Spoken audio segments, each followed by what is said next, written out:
Radio Kantipur, radio राष्ट्रको।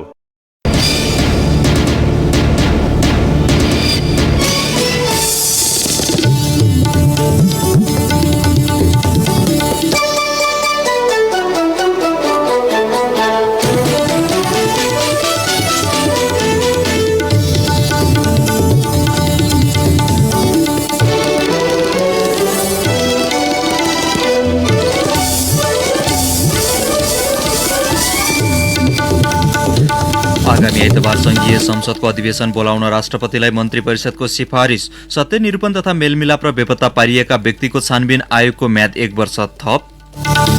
आयात दर उच्च हुँदा चालु आर्थिक वर्षको 11 महिनामा मुलुकको शोधानन्तर स्थिति 15 अर्बले घाटामा। चालु खाता घाटा 2 खर्ब 93 अर्ब 97 करोड पुग्यो। रेमिट्यान्समा भने झण्डै 13% वृद्धि।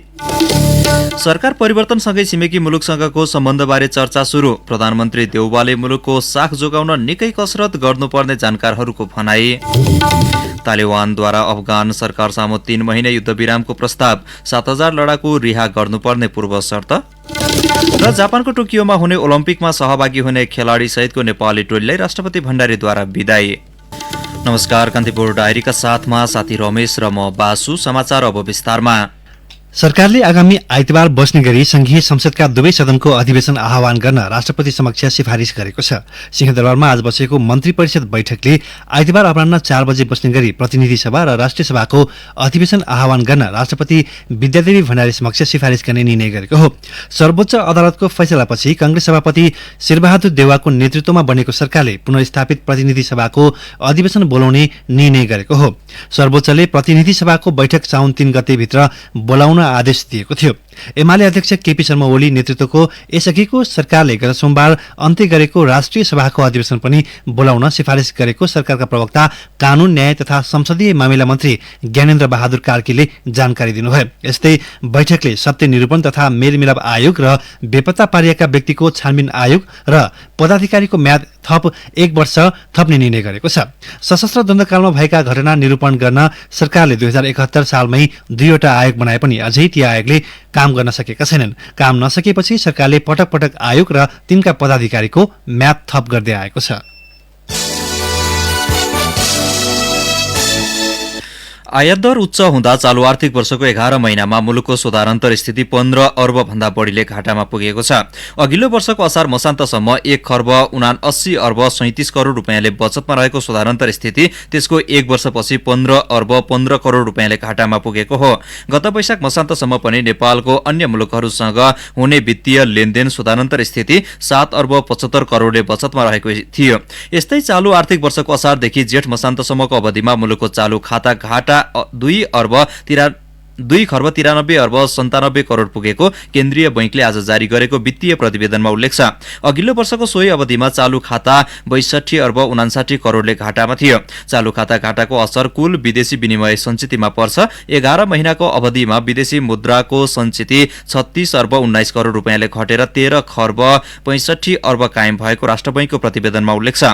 अर्थतन्त्रको अधिकांश सूचकहरू नकारात्मक हुँदा रेमिट्यान्स आप्रवाह भने उल्लेख्य वृद्धि भएको छ। जेठ मसान्तसम्म 12.6% बढेर 8 खर्ब 70 अर्ब 94 करोड रेमिट्यान्स मुलुक भित्रिएको छ। यद्यपि अन्तिम श्रम स्वीकृतिका आधारमा वैदेशिक रोजगारीमा जाने नेपालीको संख्या भने करिब 60%ले घटेको पनि प्रतिवेदनमा उल्लेख छ। यस्तै आर्थिक वर्ष 2077-78 को 11 महिनामा मुलुकबाट हुने निर्यात पनि 37.8%ले बढेको छ। सो अवधिमा 1 खर्ब 21 अर्ब 25 करोड रुपैयाँ बराबरको सामग्री निर्यात भएको केन्द्रीय बैंकले जनाएको छ। यद्यपि आयात दर उच्च हुँदा मुलुकको व्यापार घाटा 24.6%ले बढेर 12 खर्ब 62 अर्ब 11 करोड रुपैयाँ पुगेको छ।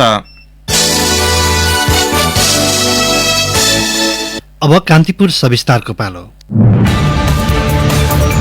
कान्तिपुर सविस्तार। मुलुकमा जारी राजनीतिक खितातानीले मित्र राष्ट्रको नजर र व्यवहारमा निकै परिवर्तन आउने विश्लेषण सामान्य हो। नेतृत्व परिवर्तनसँगै नेपालमा विशेष गरी भारत र चीन कसको बढी प्रभाव रहने भन्ने चर्चा छ। कांग्रेस सभापति शेरबहादुर देउवा नेतृत्वको सरकारले दुई छिमेकीसँगको सम्बन्धलाई कस्तो दिशामा दिन्छ भन्ने प्रश्न भए पनि छिमेकीले नेपालप्रति कस्तो व्यवहार गर्छन् चासोको विषय हो। मुलुकमा जारी अस्थिरताले अलमलमा परेका विदेशी शक्तिले गर्ने सहयोग समेत प्रभावित हुन सक्नेछन्। नेपालको परराष्ट्र मामिला विशेष गरी भारत र चीनकै वरिपरि घुम्छ। त्यसपछि अमेरिका र युरोपियन युनियनको प्रभाव बढ़ी छ। भारत र चीनले त नेपालको कतिपय मामिलामा माइक्रो म्यानेजमेन्टसम्म गर्ने भनेर आलोचना पनि हुने गरेको छ। सरकार परिवर्तनसँगै छिमेकसँगको सम्बन्धका बारेमा त्यति धेरै चर्चा हुन नपर्ने हो, तर हामी कहाँ छिमेकीको सदिक्षा बिना सरकार परिवर्तन हुँदैन भन्ने मान्यताको जरो तलैसम्म गढेकाले सरकार परिवर्तनपछि कुन कुन छिमेकीले बधाई दिए भन्नेसम्म पनि चासोका साथ लिने गरिन्छ। यस्तोमा ती छिमेकीको सहयोगमा बन्ने परियोजनाहरूको द्रुतता र सुस्तता पनि सरकारसँगको सम्बन्धमा निर्भर रहने नै भयो। चीनको सहयोगमा केरुङ काठमाडौँ रेलमार्ग, रसुवागढी काठमाडौँ सड़क स्तरोन्नति लगायत 9वटा परियोजना अघि बढ़न सकेका छैनन्। नयाँ प्रधानमन्त्री शेरबहादुर देउवा परराष्ट्र मामिलामा चुकेको इतिहास रहेका कारण नेपालको साख जोगाउन निकै कसरत गर्नुपर्ने परराष्ट्र जानकार डाक्टर जनार्दन आचार्यको भनाइ छ। हाम्रा आफ्ना विकनेसहरू छन्। अब त्यो विकनेसहरूलाई लिडरशिपले कसरी लैजान्छ हैन, धेरै क्षेत्रमा हाम्रा कमजोरीहरू छन्। हामीले तिनीहरूसितको रिलेसनलाई राम्ररी म्यानेज गर्न सकेनौं भनेपछि हामीहरूले जहिले पनि दुःख पाइरहेछौँ। त्यसैले गर्दाखेरि यो सरकारबाट कूटनैतिक क्षेत्रमा खासै केही परिवर्तन होला भनेर आश नगरौँ। लहर र अपरिपक्वताको शिकार हुन पुगेको नेपाली परराष्ट्रलाई नरम लचिलो नेताका कारण झनै नयाँ सफलता हासिल हुन सक्ने दावी देउबाको अघिल्लो कार्यकालमा प्रधानमन्त्रीका परराष्ट्र मामिला सल्लाहकार रहिसकेका कूटनीतिज्ञ दिनेश भट्टराईको भनाइ छ। चीनलाई देखाएर भारतलाई तर्साउन खोज्ने र भारत देखाएर चीन तर्साउने प्रवृत्तिले पछिल्लो 3.5 वर्षमा नेपाली कूटनीतिक व्यथितिको शिकार भएको र अब त्यसमा परिवर्तन आउने भट्टराईको दावी छ। नरम हुनु, विनम्रता हुनु कूटनीतिमा चाहिँ कुनै कमजोरी मलाई लाग्दैन। विनम्रतामा तपाईले आफ्नो अडान राख्दाखेरि दृढता देखाउनु पर्छ। त्यो दृढता छोड्नु भएन भनेदेखि जति विनम्र हुँदाखेरि पनि केही फरक पर्दैन। त्यो पार्टीले दोहोरो कुरा गरेर अनि क्षणिक फाइदा लिनको लागि परराष्ट्र नीतिलाई डोमेस्टिक राजनीति, घरेलु राजनीतिसँग मिसाएको चाहिँ म देख्दिन मेरो अब्जर्भेसनमा। त्यसैले यो देखाउनको लागि सरका नारा उग्र राष्ट्रवादले हामीलाई कहीँ पनि पुर्याउँदो रहेनछ भन्ने कुरा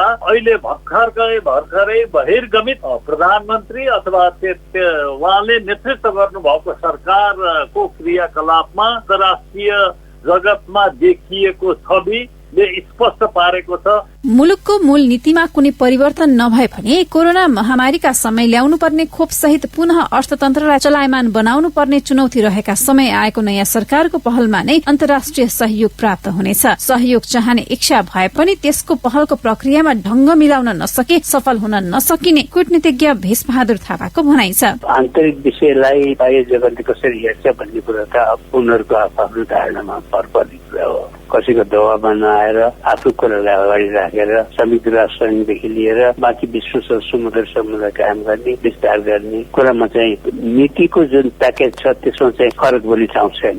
हामीले जुन दृढताका साथ कति कुराहरू गर्नुपर्ने हो। अब यो खोपकै कुरादेखि लिएर अन्य कुराहरूमा नयाँ चुनौतीहरू आएका छन्। त्यसलाई चाहिने प्राथमिकता अनुकूल नेपाली जनताको भलो र प्रगति र उन्नति र स्वास्थ्यलाई सुदृढ गर्ने जिम्मेवारी चाहिँ अलिक गहन भएको छ। त्यो प्रति नयाँ सरकारले ध्यान दियोस् भन्ने नागरिकको धारणा हुन्छ। अघिल्ला कार्यकालमा भारतसँग कुनै पनि विषयमा विवाद नभए पनि शेरबहादुर देउवा भारतको रोजाइका प्रधानमन्त्री होइनन्। तर भारतीय संस्थापन पक्ष व्यक्ति भन्दा पनि सिंहदरबारमा को आसीन हुन्छ उसैसँग सहकार्य गर्ने मूडमा हुन्छ। उत्तरी छिमेकी चीनको समर्थन रहेको माओवादी केन्द्रको सहयोगमा प्रधानमन्त्री बनेका देउवालाई ड्रागनको साथ नहुने कुरै भएन। तर दुई विशाल अर्थतन्त्र र शक्तिशाली राष्ट्रको छिमेकी हुनुको फाइदा उठाउनुमा सदैव चुकेको नेपालले देउवाको नेतृत्वमा कुन स्तरको कूटनीतिक र रणनीतिक सफलता हात पार्ने हो त्यो हेर्न बाँकी छ। रेडियो कान्तिपुरका लागि दिवा भट्टराई।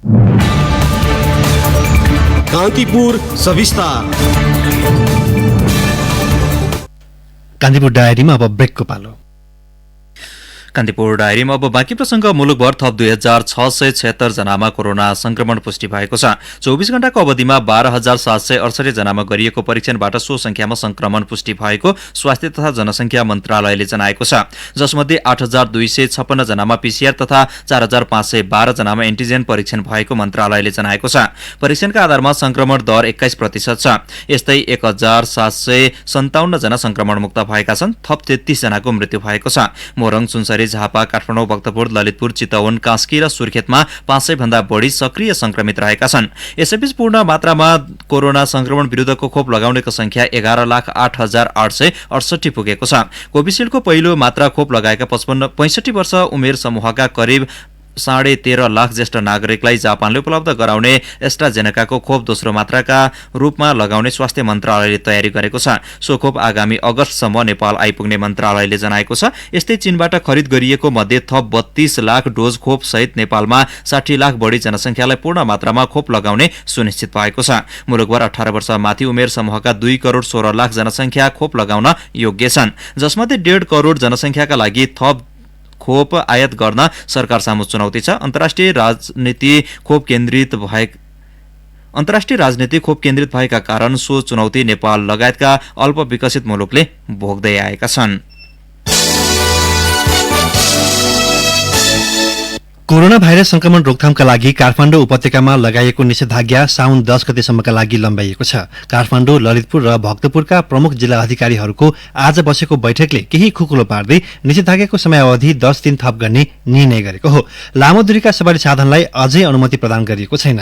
साउन 1 गतेदेखि लागू हुने मापदण्ड अनुसार अत्यावश्यक कामले उपत्यका प्रवेश गर्ने सार्वजनिक तथा निजी सवारी साधनहरूलाई आवत जावत गर्न दिने जिल्ला प्रशासन कार्यालय काठमाडौँले जनाएको छ। यस्तै हालसम्म सबै थरी पसल व्यवसाय साँझ 6 बजेसम्म खोल्दै आएकामा अब भने 7 बजेसम्म खोल्न पाइनेछ। सबै प्रकारका सभा, सम्मेलन, सिनेमा हल, पार्टी प्यालेस, मनोरञ्जन स्थल, salon, beauty parlour, health club, futsal लगायत मानिसहरूको भिडभाड हुने अन्य कार्यक्रम सञ्चालनमा रोक लगाएको भने कायमै छ। यसअघि लागू भएको निषेधाज्ञाको समय आज रातिबाट सकिँदैछ।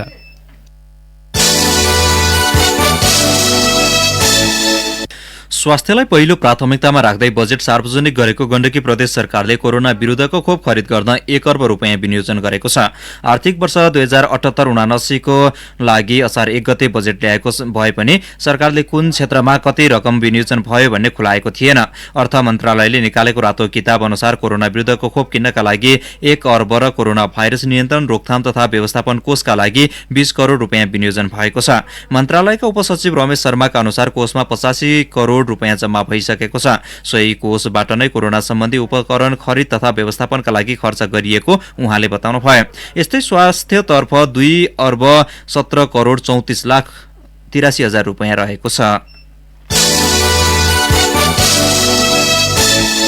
राष्ट्रिय पुनर्निर्माण प्राधिकरणले निजी आवास सहित पुनर्निर्माणका लागि विद्यमान जनशक्ति यथावत राख्न सिफारिस गरेको छ। प्राधिकरणको आज बसेको कार्यकारी समितिको बैठकले कोरोना नियन्त्रणका लागि लगाइएको निषेधाज्ञाका कारण पुनर्निर्माणको काम पनि प्रभावित भएको भन्दै हाल कार्यरत कर्मचारीहरूको दरबन्दीलाई प्राधिकरणको कार्यकालभरि निरन्तरता दिने निर्णय गरेको हो। यसअघि गत असार 10 गते बसेको राष्ट्रिय पुनर्निर्माण प्राधिकरणको निर्देशक समितिको बैठकले आगामी पुस 10 गतेसम्म वर्तमान संस्थागत संरचना र कार्यप्रणाली यथावत रहने निर्णय गरेको हो। सोही अनुसार न्यून जनशक्ति परिचालन गरी मंगिरभित्र बाँकी कार्य सम्पन्न गरेर हस्तान्तरण गर्ने लक्ष्य रहेको प्राधिकरणले जनाएको छ। चालू आर्थिक वर्षको अन्तिमसम्म अर्थात् आजसम्मको तथ्याङ्क अनुसार निजी आवास पुनर्निर्माणतर्फ 8,29,612 लाभग्राही मध्ये अनुदान सम्झौता गरेका 860 ले मात्र पहिलो किस्ता लिन बाँकी छ। 7,41,995 जना अर्थात् 89.43% ले दोस्रो किस्ता लिएको र तेस्रो किस्ता लिनेको संख्या 6,89,547 रहेको प्राधिकरणले जनाएको छ। चालू आर्थिक वर्षमा पुनर्निर्माणका लागि 69 अर्ब 33 करोड रुपियाँ विनियोजन गरिएकोमा 76.44% अर्थात् 53 अर्ब खर्च भएको प्राधिकरणले जनाएको छ। निजी आवासतर्फ 23 अर्ब 85 करोड रकम छुटाएकोमा 90.41% अर्थात् 21 अर्ब 56 करोड रुपियाँ खर्च भएको छ। बझाङको बुङ्गल नगरपालिका वडा नम्बर 9 र 11 का बासिन्दालाई वितरण गर्न भनेर लगिएको सामाजिक सुरक्षा भत्ता बापतको रकम वडा सचिवकै कोठाबाट हराएको छ। वडा सचिव बपिन्द्र महतोको कोठामा राखिएको 39 लाख रुपियाँ चोरी भएको उहाँले बताउनुभयो। नगरपालिकाकै वडा सदस्य धनवीर बोहराको घरमा भाडामा बस्दै आएका महतोले सामाजिक सुरक्षा भत्ता बापतको रकम राखेकै कोठाबाट चोरी भएको बताउनु भएको छ। महतोले सामाजिक सुरक्षा भत्ता वितरण गर्नका लागि गत साता मात्र 61 लाख रुपियाँ नगदै झिकेर लानु भएको थियो, जसमध्ये करिब 21,91,000 रुपियाँ वितरण भइसकेको छ। प्रहरीले अनुसन्धानका लागि वडा सचिव महतो, नगरपालिकाका एकजना प्राविधिक सहायक र घरबेटीलाई नियन्त्रणमा लिएको छ। यात्रुवाहक सवारी भाडामा 28% वृद्धि गरिएको भन्दै विरोधमा 5 विद्यार्थी संगठनले आन्दोलनको घोषणा गरेका छन्। काठमाडौँमा आज बसेको विद्यार्थी संगठनको बैठकले भाडा घटाउनका लागि आन्दोलन गर्ने निर्णय गरेको हो।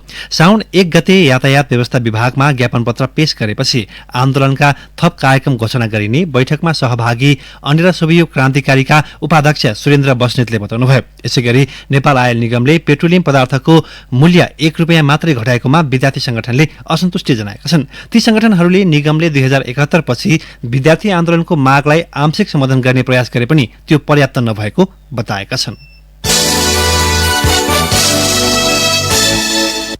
अब केही समाचार संक्षेपमा। सल्यानमा 7औं पटक निषेधाज्ञा थप गरिएको छ। जिल्ला कोभिड-19 व्यवस्थापन केन्द्रको आज बसेको बैठकले साउन 1 गते बिहान 1 बजेदेखि निषेधाज्ञा थप गरेको प्रमुख जिल्ला अधिकारी लक्ष्मीदेवी हुमागाईले जानकारी दिनुभयो। गुल्मीमा आज जीप र मोटरसाइकल आपसमा ठोकिँदा तानसेन 14 अर्गलीका 31 वर्षीय सुदन पाण्डेको मृत्यु भएको छ। भे 1 1943 नम्बरको जीपले ठक्कर दिँदा लु 55 प 7082 नम्बरको मोटरसाइकललाई सवार पाण्डेको मृत्यु भएको हो। 4 जना घाइते भए। निरन्तरको वर्षातका कारण नुवाकोटको ओखरपौवा स्थित सिस्टोल क्षेत्र हिलाममै हुँदा काठमाडौँ उपत्यकाको फोहोर मैला व्यवस्थापन रोकिएको छ। उपत्यकामा दैनिक 1200 टन फोहोर निस्कने गरेको छ। म्याग्दीको रघुगंगा गाउँपालिका 5 झिङ्काका 46 वर्षीय कृष्ण थजालीको मगरको करेन्ट लागेर मृत्यु भएको छ। रघुगंगा गापा 6 स्थित विद्युतको मुख्य लाइनको ट्रान्सफर्मरमा समस्या आएपछि मर्मत गर्ने क्रममा करेन्ट लागेर गम्भीर घाइते भएका मगरको बेनी अस्पतालमा उपचारका क्रममा मृत्यु भएको प्रहरीले जनाएको छ।